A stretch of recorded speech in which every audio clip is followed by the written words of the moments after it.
যতদিন পর্যন্ত আমরা হজ করতে পারছি না ততদিন পর্যন্ত আমরা কিছু আমলের মাধ্যমে হজ এবং উমরার সওয়াব লাভ করতে পারি।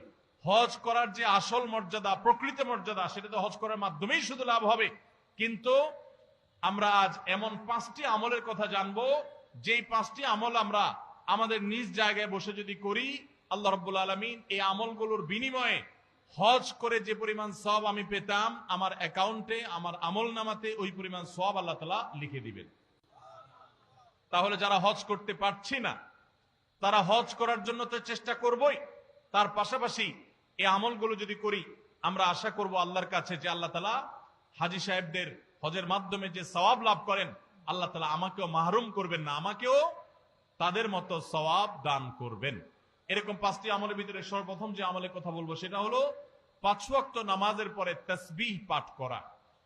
সহিহ ইবনে হিব্বানের হাদিস বর্ণিত হয়েছে, নবী করিম সাল্লাল্লাহু আলাইহি সাল্লামের কাছে এসে একবার দরিদ্র সাহাবীরা, গরিব এবং অভাবী সাহাবীরা অনুযোগ করলেন এবং তারা অনুযোগ করে বললেন, হে আল্লাহর রাসূল, ধনী সাহাবীরা তারা 5 ওয়াক্ত নামাজ পড়ে, রমজানে রোজা রাখে, আবার পাশাপাশি তাদের আর্থিক সচ্ছলতার কারণে দান সাদাকা করে, হজ করে, উমরা করে, জিহাদে আল্লাহর পথে টাকা ব্যয় করে, তারা বিভিন্ন ভাবে যে আর্থিক ইবাদত করে, আমরা তো গরিব এবং অভাবী হওয়ার কারণে এই সওয়াবগুলো পাই না।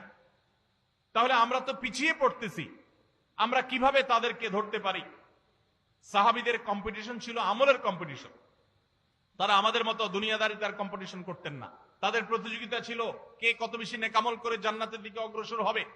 তো সাহাবীদের এই কথা শুনে প্রিয় নবী সাল্লাল্লাহু আলাইহি সাল্লাম তাদেরকে এই আমলটা শিক্ষা দিয়েছেন এবং বলেছেন, যে ব্যক্তি 5 ওয়াক্ত নামাজের পর 33 বার সুবহানাল্লাহ, 33 বার আলহামদুলিল্লাহ এবং 33 বার আল্লাহু আকবার পড়বে, আল্লাহ রাব্বুল আলামিন ওই ব্যক্তিকে, হজকারী ব্যক্তিরা হজ করে যে সওয়াব লাভ করেন, আল্লাহ তাআলা এই ব্যক্তিকে সেরকম সওয়াব দান করবেন। ধনী সাহাবীরা আর্থিক ইবাদত করে যে সওয়াব লাভ করেন, আল্লাহ তাআলা এই 5 ওয়াক্ত নামাজের পরে এই তাসবিহ পাঠকারীদেরকে একই রকম সওয়াব দান করবেন।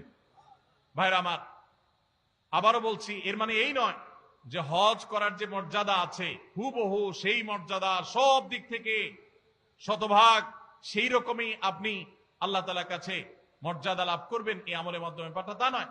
তবে হজ করে যে পরিমাণ সওয়াব পাবেন, বিনিময় পাবেন, আল্লাহ আপনাকে সেই পরিমাণ বিনিময় দান করবেন।